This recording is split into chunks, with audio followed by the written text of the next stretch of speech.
somewhat healthy.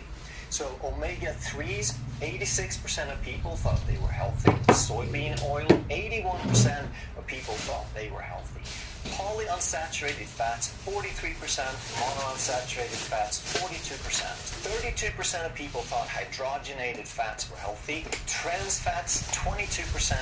And saturated fat, 21%. For some of these, it's pretty clear cut. They're just plain bad. But for a lot of them, it's going to depend.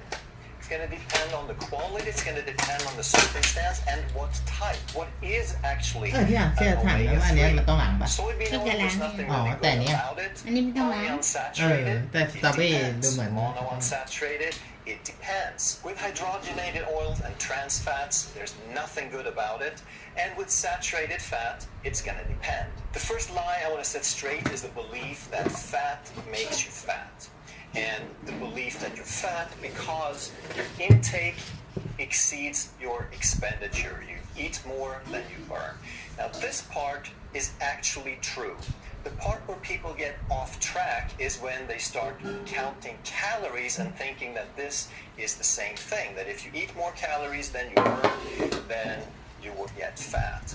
And the reason they think fat makes you fat is that fat has more calories. It has 9 calories per gram versus 4 calories per protein or carbohydrates. But if you believe it's all about calories in and calories out, I just have one question for you.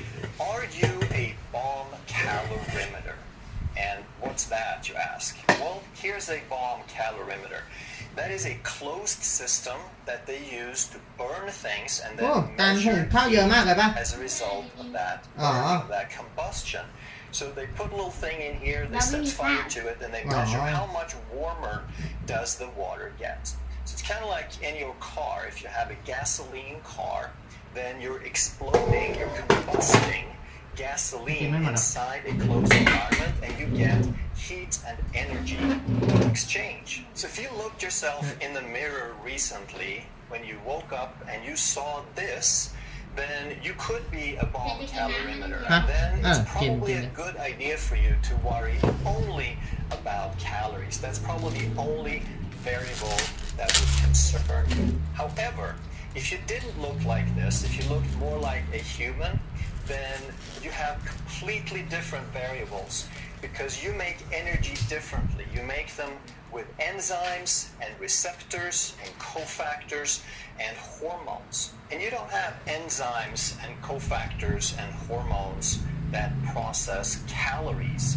You have them to process molecules with certain shapes and certain fits. And that's how you break down food and turn it into energy, not as heat. You make something called ATP. And whenever you eat a little more than you need right in this moment, which we always do because you eat for this moment and for a few hours after, then there is a hormone called insulin that is responsible for taking the extra and storing it away.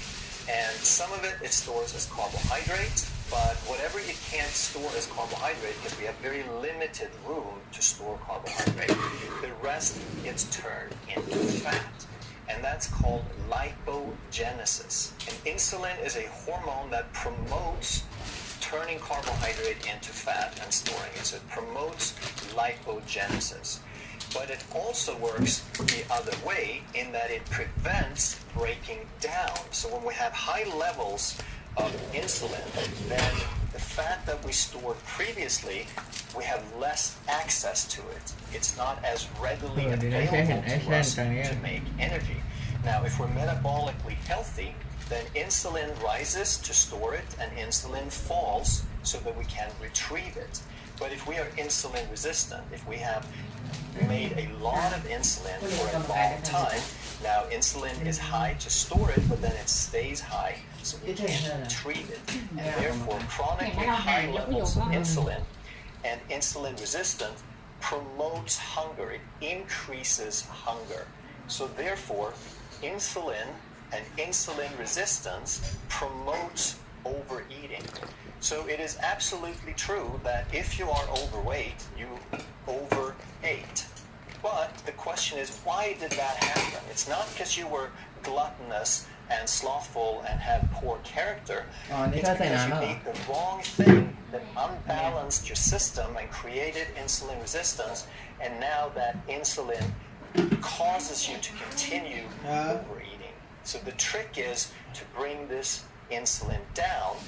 And how do we do that? Well, first of all, we have to understand what types of food promote insulin. And just as a very simple explanation, we could say that carbs would create this much insulin. If we put a number on it, it would be like 100. If we have protein, then it would create this much, and we could say that it would be like teens. And when we eat fat, that fat does not raise blood sugar, so we're talking an arrow that much, and we're talking single digits, like 1 to 4, basically. So the fallacy that fat makes you fat completely ignores the mechanism that humans use to break down and store energy. So carbohydrate is by far the greatest contributor to insulin and insulin resistance. And that's what we need to cut back on if we want to lose that weight. One of the most popular oils recently is monounsaturated fatty acids. And 42% of people thought that that was a good idea. It is very prevalent in olive oil. And olive oil has a lot of monounsaturated, but it also has a lot of saturated or some saturated and some polyunsaturated. So if we look at the monounsaturated, 74%, so about 3/4 would be monounsaturated. 15% though is still saturated, and about 10% is polyunsaturated. But when you compare this olive oil to two other things, and this is going to be a shock to a lot of people, beef actually has 42% monounsaturated fat in it. And it has 50% saturated and 4% polyunsaturated. Now, we hear all the time that we should eat plant-based oils like olive oil as if they were all the same. Well, soybean oil, which is by far the most consumed oil in the United States, only has 23% monounsaturated fats.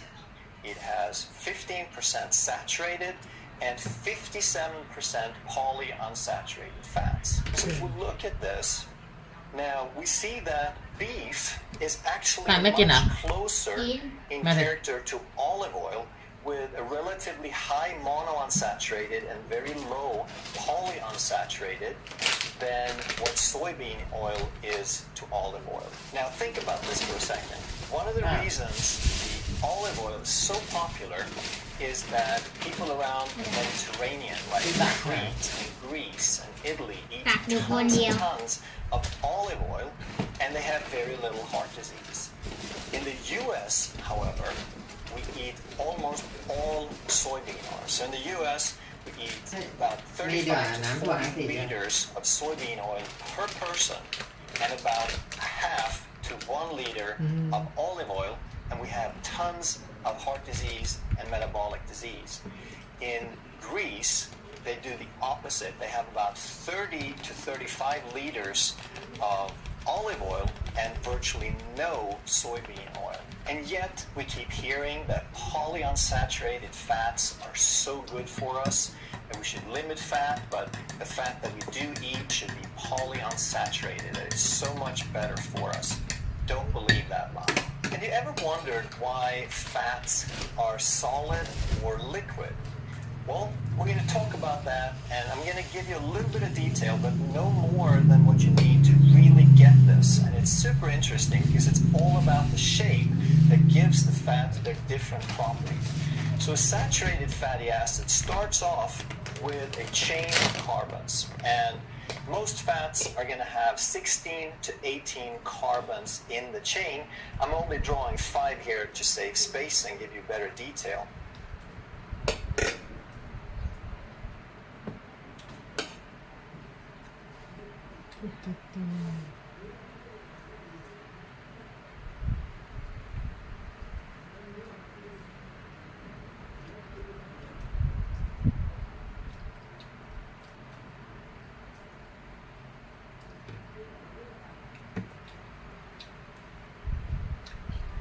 mind's ability to learn and remember is increasing every day.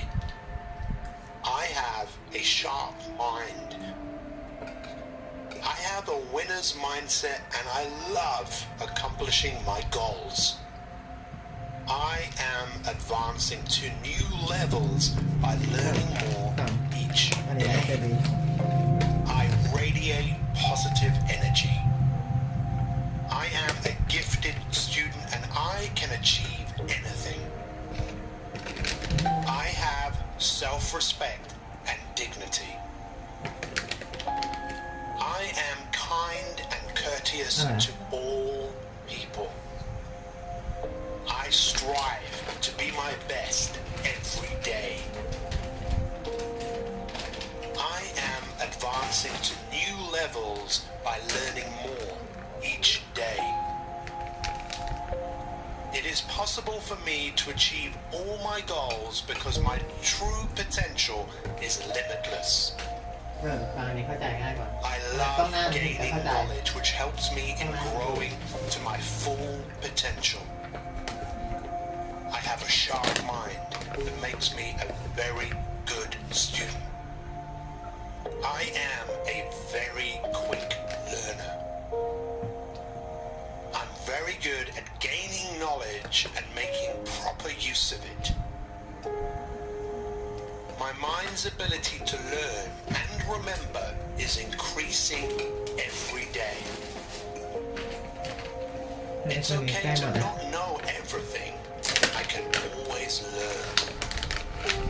I always start with a positive mind. I am willing and I am capable. The more I do what I say I'm going to do, the more my confidence grows. I am in control of my progress. I create a healthy balance in my life. I can get through everything. Every time I do what I say I'm going to do, I am building a brighter future. I can and I will change the world. I will win at what I put my mind to. I know that anything is possible. I will continue to expand my mind. Nothing can stop me from living the life of my dreams. I am a beautiful person. I matter. I am strong. I am genuine. I can do anything I put my mind to. I've got this. I'm a beautiful person. I matter. I am strong. I am genuine. I can do anything I put my mind to. I've got this. I choose healthy ways to deal with stress. I'm only human, and I know I will make mistakes, but I will learn from my mistakes. All my mistakes are opportunities to retake and do things better next time. I know that a path with no obstacles doesn't go anywhere. I know that obstacles are not in the way, they are the way. The path to my success is always under my control. Success is not final and failure is not fatal. It's the courage to persevere that counts in the end. I am blessed to live this life that I have created. Every day, in every way, I am improving in some way. I love and approve of myself.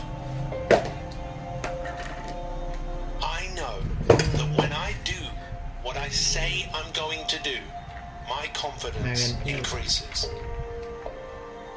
I know that my power is in my ability to just get started. This is my force. Once I start, my inspiration flows. And my chocolate banana. I trust myself to deliver my best. I will no longer avoid what I need to do for me to advance right now.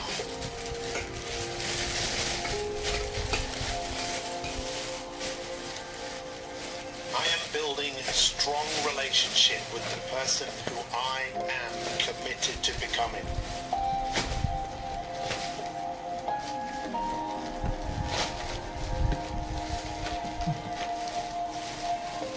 I know that how I feel has nothing to do with what I need to do for me to advance in my life today. I am 100% committed to being the person that I want to be. I am determined. I am responsible. I have what it takes to advance. I believe in my future self, and I am prepared to do whatever is necessary to be my very, very best. I know that my future is unwritten, and I know that I have the power to change. อ้าวเฮ้ยอะไรเนี่ย I am พอให้พวกนั้น positive มันเข้าไป and I ใช่ am hopeful. เออ I know that there is a gap between where I am and where I want to be. My trust in myself is building every single time I do what I say I'm going to do.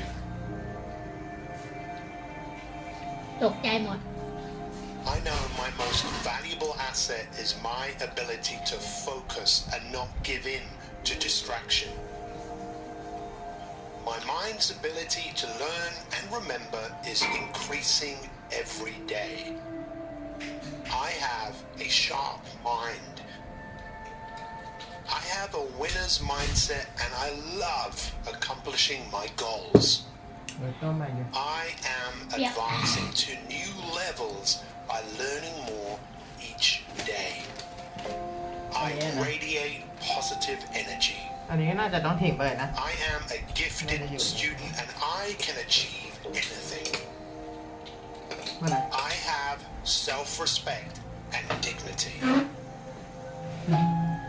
I am kind and courteous to all people. I strive to be my best every day. I am เดี๋ยว advancing อันนั้นต้อง to ฝากเธ new อ levels by learning more each day. It is possible for me.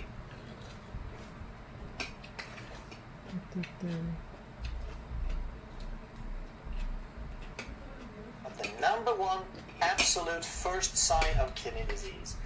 And it's probably not what you think, because every time I hear someone talk about the first sign or the early signs, then they're usually talking about signs and symptoms related to severe kidney disease or even end-stage kidney disease. The kidney is so much more than just a filter.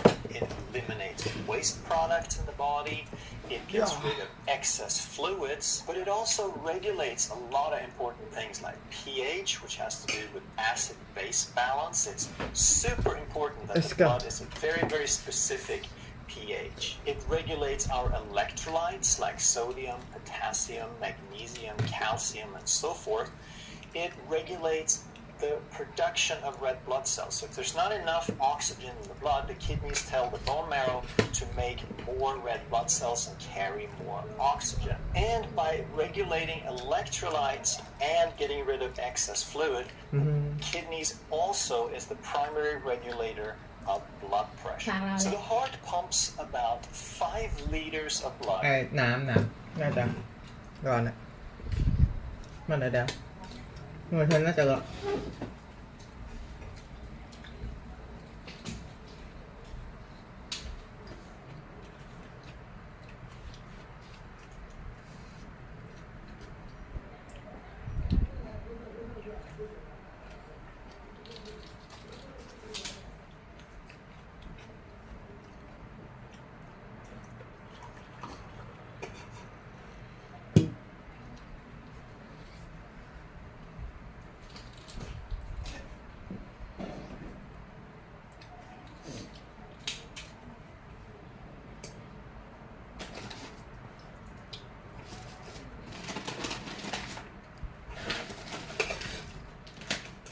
ก็ได้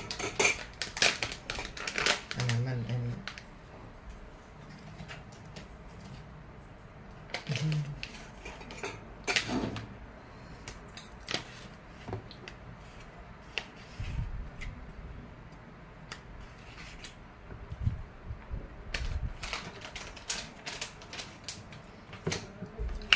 มิกเบอร์รี่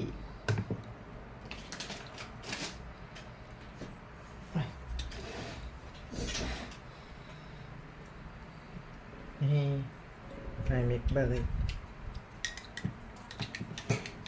ดินเนอร์แชร์ดินเนอร์วิชมายเกิร์ลเฟรนน่าจะหวานอยู่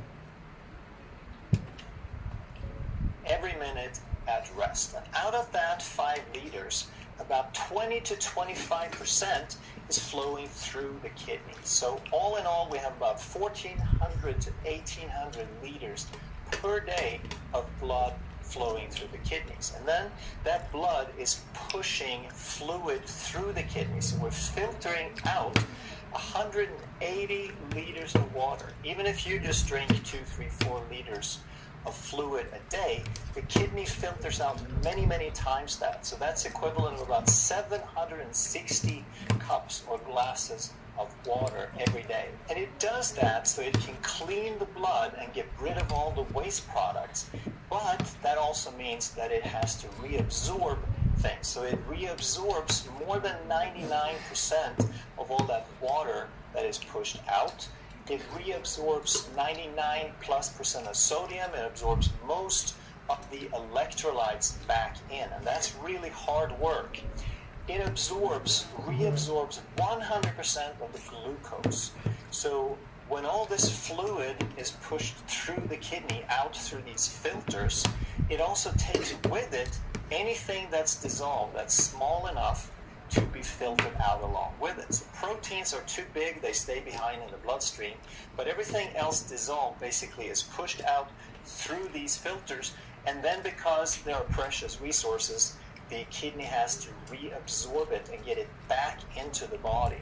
So water, sodium, and glucose are very precious. 100% of glucose gets reabsorbed unless we're diabetic and the glucose is so high that we exceed the kidney's capacity to reabsorb it. And then that's where we have the diabetes, which means sugar in the urine. And chronic kidney disease is so much more common than people realize, because about 15% of adults have chronic kidney disease. That's 35 to 40 million adults in the US alone. But the problem is that 90% of those people don't know they have it because they don't know how to read the blood work, and there are basically no signs and symptoms associated with this. And as we age, 38% of people over 65 have chronic kidney disease. But the worst part is that there's so few symptoms with kidney disease until they ultimately fail that even the people who have severe kidney disease don't know about it. 40% of people with severe disease don't know they have it. So even though there are signs and symptoms associated with it, you don't want to wait for those because they usually indicate very severe disease by the time that you notice the symptoms. So most of the things in the list here are usually called early signs, but they're actually very late signs. So let's talk about these early versus late signs. So the first 3 on this list here are fatigue, poor sleep, and poor appetite. And all of those can happen if there is such a degree of toxic buildup that your body doesn't function optimally. And in order for toxins to build up to that level, you would have to have severe kidney disease. Number 4 is increased urination. And there was a channel, a very large channel with a name similar to my own, that made a video and said this was the very first sign, and it is not. Because by the time that you have increased urination, especially at night, called nocturnia, then you have to spill glucose into the kidney. If the kidneys are at fault for it, it's because glucose is spilling out into the kidneys to the degree that they pull water with them. And that is a severely mismanaged diabetes and some degree of kidney failure. But chances are, if you're watching this, you're going, hey, I'm in trouble, I have that. But almost all the time that you have nocturnia, meaning you pee at night, it's because you drank too much water before going to bed or too close to going to bed. So don't freak out about that. Learn what the real kidney signs are and evaluate that. Number 5 is blood in the urine. And in order for red blood cells to leak out into the urine from a kidney problem, you have to have severe leakage, because red blood cells are even larger than proteins. They're not supposed to be in the urine at all. Number 6 is foamy urine. And that could be a sign if protein leaks out into the urine. But again, the vast majority of protein in the urine, unless it's chronic, it's going to be because you have an infection of some sort. It's going to be temporary. And that also can produce some degree of foamy or even smelly urine if you have a bacterial infection or something. So again, don't freak out about that. It's very common. Unless it's chronic, now it's a problem. Number 7 is puffy eyes or edema. And this is also severe kidney damage, because you have to be leaking protein to the degree that you're deficient in protein. You have to lose a lot of protein through the urine, especially albumin, which is a very large protein. It's designed to be a sponge and keep the fluid, the water, inside the bloodstream. So if you lose a lot of this albumin, now you're going to have water leakage, and it's going to be things like puffy eyes and puffy hands and puffy feet and legs. Number 8 is itching.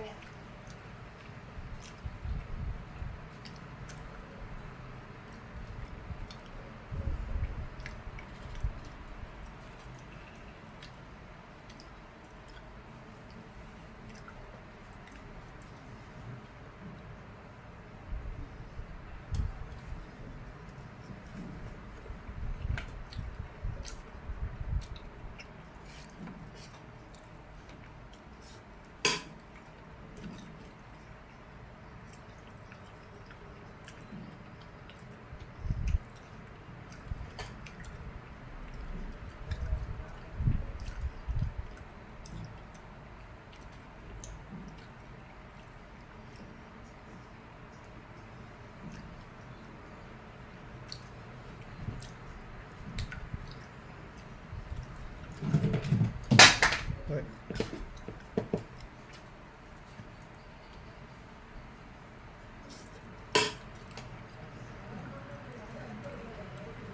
And number 9 is muscle cramps. And these could happen because of loss of minerals or an imbalance of minerals, where the kidney wasn't able to get rid of some, or it's losing too much of another.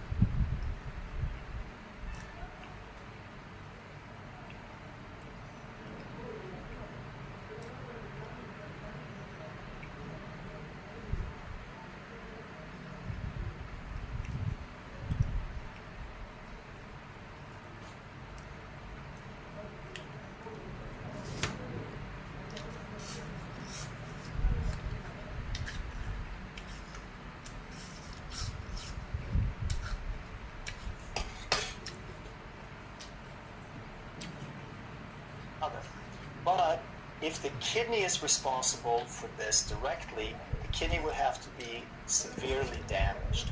Most of the time, it's the adrenals that produce the hormones to tell the kidney how to balance the minerals. So most of the time that you have some muscle cramps or you have an imbalance in minerals, it's not going to be super severe. It's going to be more slight, kind of in a functional range, and then it's going to be more adrenal than kidney.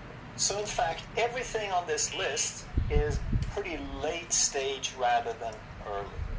But if that's so, then what is the early signs? So let's see what the experts have to say, the physiologists. So this is from the American Journal of Physiology, and this is a paper on kidney or renal physiology. So this paper is called Insulin Resistance in Chronic Kidney Disease. And what they have to say about it is that insulin resistant is an early metabolic alteration in those with chronic kidney disease. And not only that, but the insulin resistant is apparent even while the kidney filtration is normal. So in other words, the insulin resistance is there first. But also that the insulin resistant is almost universal, almost 100% in the people who reach end-stage kidney failure.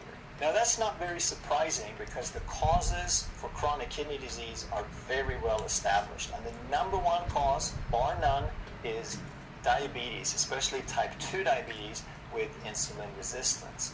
And number two on the list is chronic high blood pressure. And of course, diabetes is the number one cause for chronic high blood pressure. So that's, again, basically a single cause.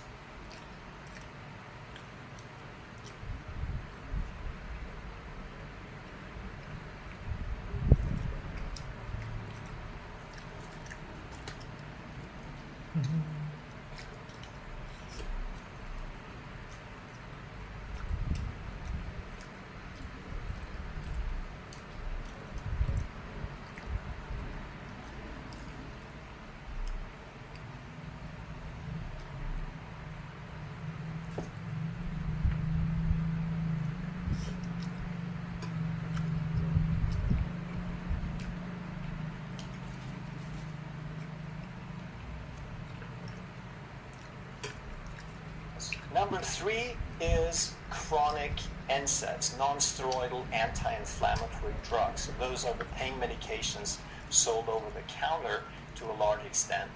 And also there, if you have diabetes, you have a low-grade systemic inflammation that's also going to cause a lot of pain and joint pain, so you're going to be popping pills to cover up that pain.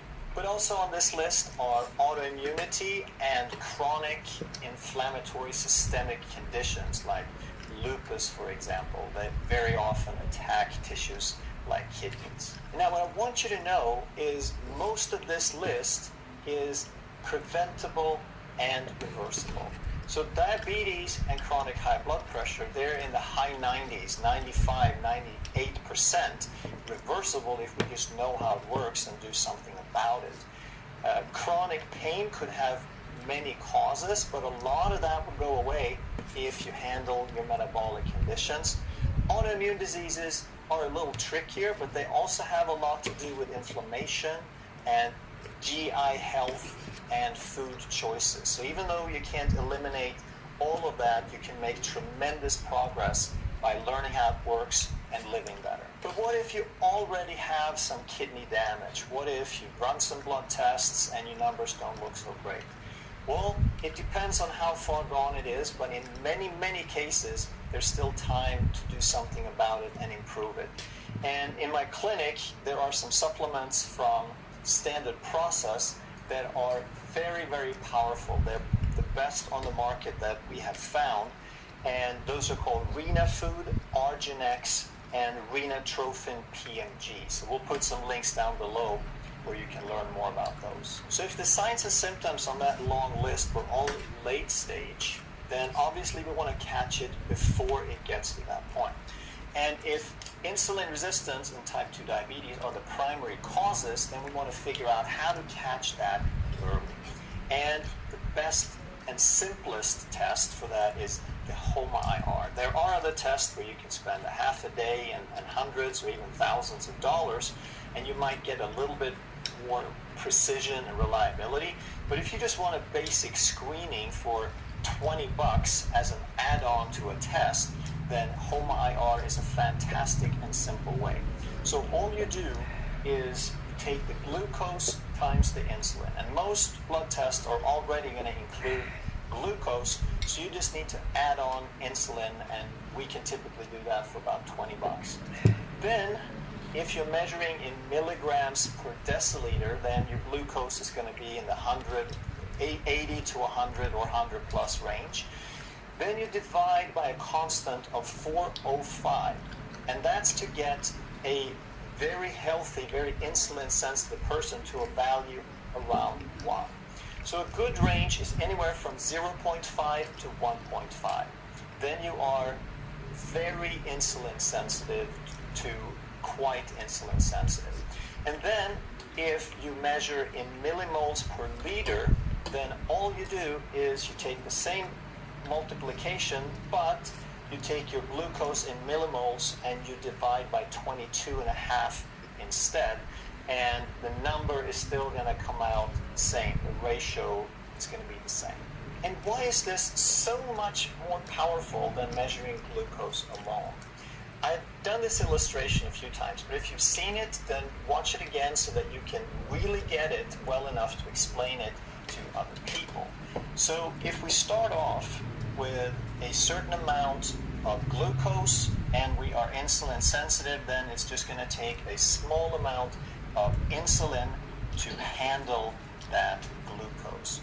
But then if we eat a standard American diet with processed foods and high carbs, then a few years later we might be looking like this. So what's happened here is that glucose stays the same.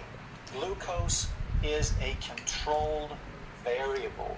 It is very, very important for the body to keep the glucose the same. That's the whole purpose of blood sugar regulation. The body has a built-in defense against high blood sugar, and that defense is called insulin.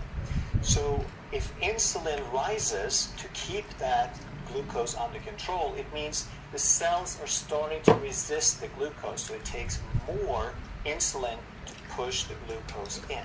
So now we are already starting to become moderately or slightly insulin resistant, but the glucose hasn't changed. And then another 5 years later, we check it again, and the glucose is still in a normal range, plus minus a couple of points, but instead now the insulin has gotten even higher, and we are now becoming severely or significantly insulin resistant. And we are just a matter of time before we're in prediabetes or diabetes. And then finally, when the body fails, when the body cannot produce enough insulin, when the cells are so resistant that basically no matter how much insulin we put out there, they don't want the sugar, now is the first time that that glucose starts going up. And by now, we typically have an insulin level, something like that. So what I want you to notice here is that the glucose rises like this. That it might take 15, 20 years for the glucose to respond, whereas if we instead measure the insulin, we are getting a true measurement of the degree of insulin resistance. And when they have checked the HOMA-IR against these gold standard, these expensive lab tests, there's a very good agreement in terms of insulin resistance between these gold standards and the HOMA-IR. So it is a very good test, and you can catch things long before you get into type 2 diabetes. So here is your number one absolute first sign of kidney disease, and it is when the insulin starts going up. That is true prevention. That is how you catch it, because if you don't, this will lead to kidney disease. So let's take another look at the Journal of Physiology.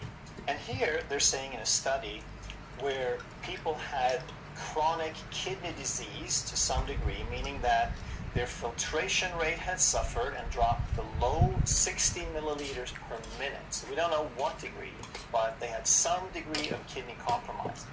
And these people were not diabetic, meaning they still had normal blood glucose, meaning they were somewhere on this flat portion of the glucose line.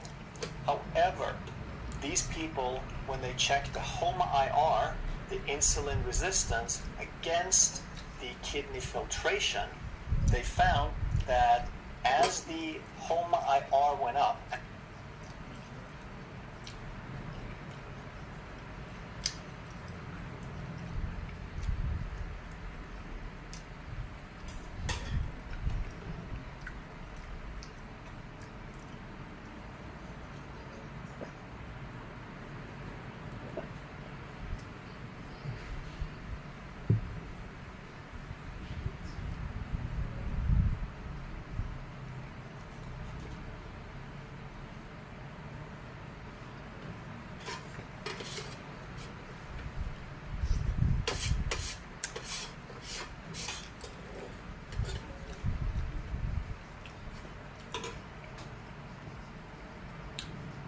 as the insulin went up, even with normal glucose, the filtration rate suffered. They were inversely related. So very often we hear that glucose is responsible for the damage.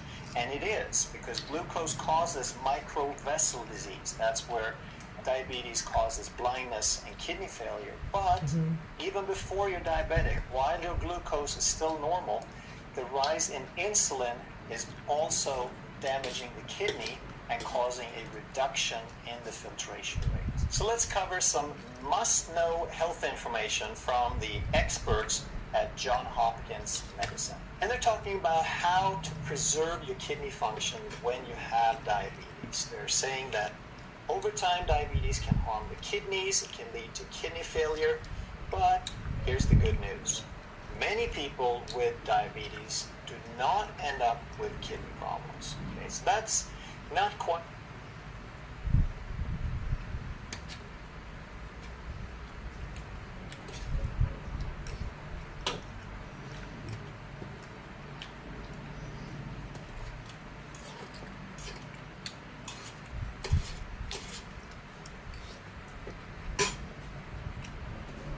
The good news, I was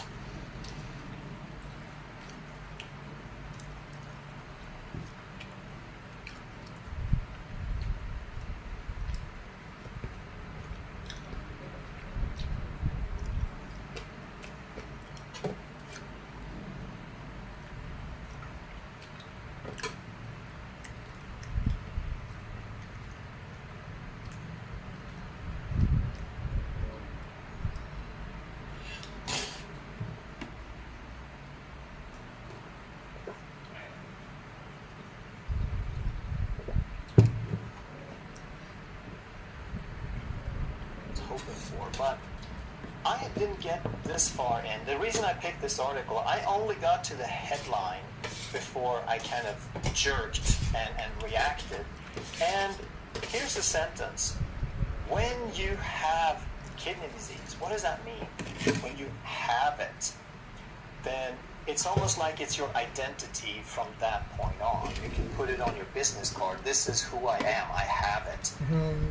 But what if instead of saying that you have it, what if we said, when you are currently in this state of adaptation we call diabetes? That would change things, right? If we understand that it's a current situation, you could change it. And if it's an adaptation, then it's just something that the body did because we exposed it to something.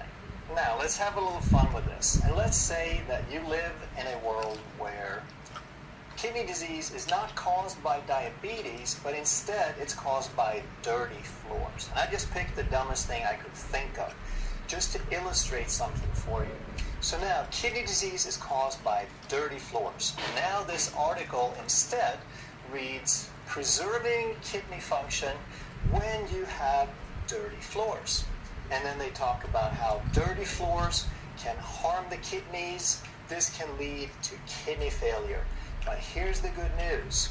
Many people with dirty floors do not end up with kidney problems. And then the rest of the article, they go on to describe the solutions, which they can give you medication where they dull the pain from looking at the dirty floors. And they can give you special glasses that filter out everything below knee level so you don't see the dirty floors. And you can do all these different things. You can have prisms, or you can go into therapy where they talk to you about the dirty floors so that they don't cause kidney disease. Hello, health champions. Today we're going to talk about the top 10 warning signs of a stroke and the things that you can figure out a week before it happens. And one of the signs is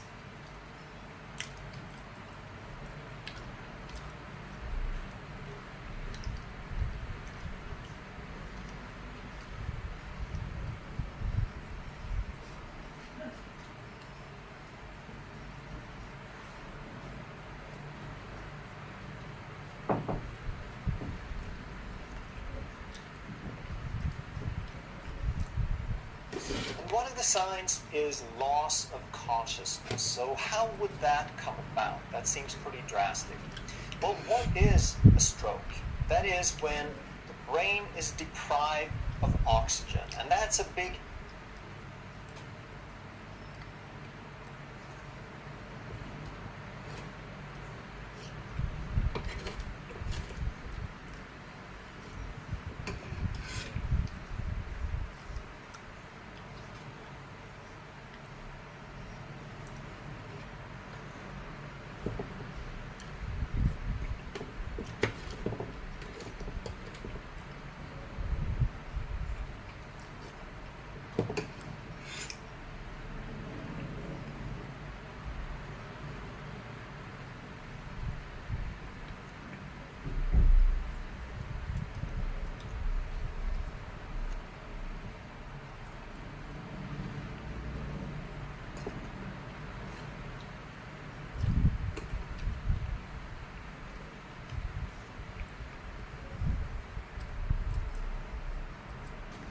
Hello, health champions. Today we're going to talk about the top 10 foods that can help heal a kidney. And the very first, we need to clear up some confusion, because usually they just talk about a kidney diet as if that was just one thing. But it makes all the difference. What stage of kidney disease do you have? What are we trying to do here? Because the standard recommendation, what they call a kidney diet, that's about restricting certain things, that is not about healing at all. It has nothing to do with it. What they're talking about is to minimize the consequences in advanced cases, because the kidney isn't working, so we have to limit certain things so the toxins don't build up too fast. And when we're talking about healing recommendations, when we're actually trying to fix a kidney and restore it back to normal, now we're talking about something completely different. When they classify kidney disease, they divide it into different stages, from 1 to 5, where stage 3 also has an A and a B. And the diagnosis is based on something called creatinine. And the kidneys, as you may know, filters out hundreds of liters of water every day. And with that water follows basically everything that's dissolved, everything except really large particles like red blood cells and proteins. So sodium and glucose and creatinine all filters out when you're not diabetic. Sodium filters out with the water.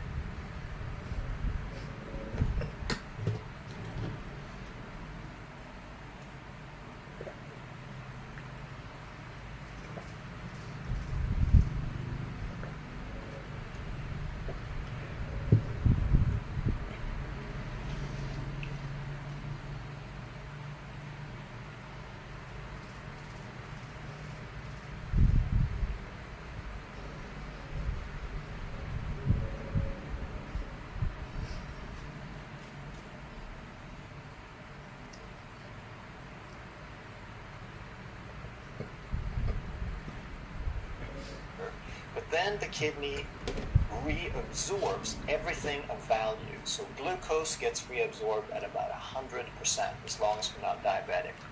Sodium gets absorbed over 99%, but creatinine gets reabsorbed at 0.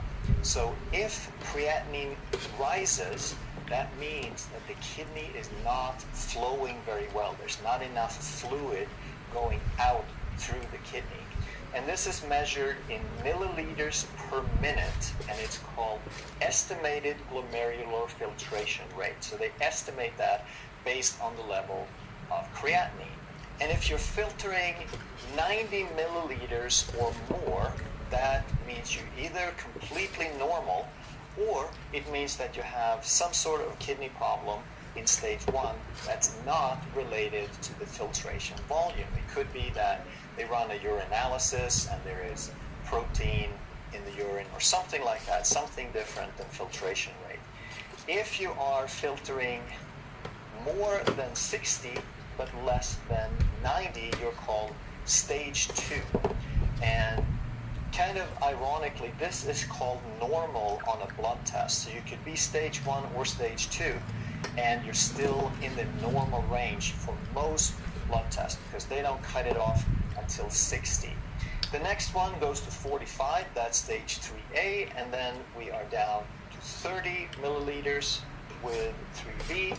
If you're between 15 and 30, it's called stage 4, and if you're less than 15, it's stage 5 or end-stage renal disease. So you're basically at complete failure or very, very close to it, and at this point, pretty much dialysis or a transplant would be the only option.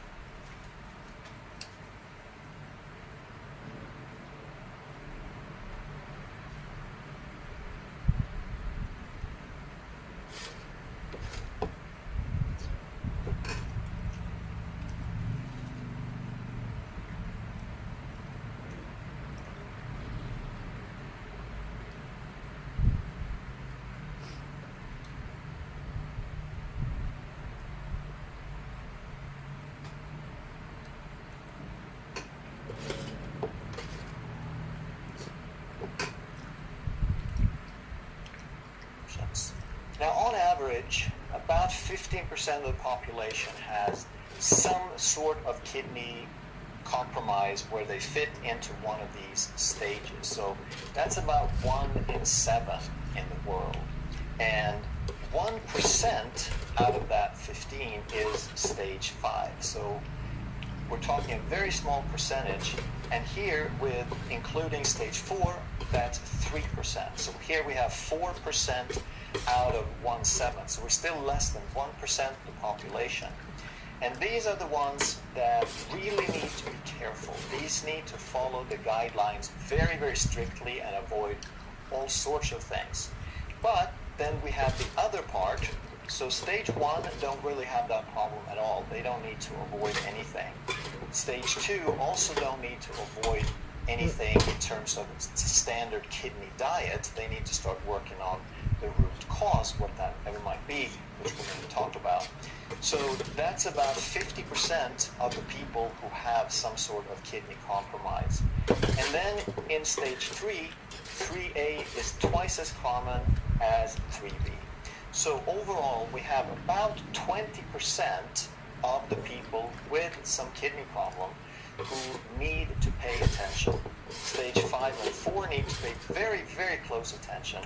But stage 3, they are not home free. They need to limit certain things and be careful with certain things. But the rest, about 80% of the people with kidney disease, the kidney diet really doesn't apply at all, because it's about restricting things that the kidney is failing to eliminate. And we have about 20% of people who have that problem, and we have 80% don't. So with stage 5 kidney disease, that's when the EGFR is less than 15. There is major damage, and they need to see a nephrologist. If they get a blood work back and they're not working with a nephrologist, they need to see one right away because they're very close to kidney failure. And this is the most extreme version of limiting things. So they need to limit basically everything: sodium, potassium, phosphorus, also nitrogen, which means protein. Nitrogen is the byproduct of protein. And they might even need to limit water, because if the kidney is filtering that poorly, then you have to be careful with almost everything that you put in your body. So do these cause chronic kidney disease. And this is the huge confusion. Just because a person with kidney failure needed to avoid these does not mean that they are the cause. Instead, these are resources. We need minerals, we need protein, we need water when we're healthy to avoid getting it. And if we have a mild case, we need these to reverse it. So we have to be very, very clear, because so often we make the mistake of saying, if we have to limit these when the kidney is damaged, then they must be the cause. And nothing could be further from the truth. So we need them to heal instead. And of course, most important is prevention. So you want to make the lifestyle changes before you ever get anywhere near this. Food number 1 is red grapes. So the question is that a good food? I got a list of 25 foods that are very often recommended for kidney patients. So we're going to go through and figure out if they are indeed good foods. Thank you for watching me. So the reason they gave for this one was that it has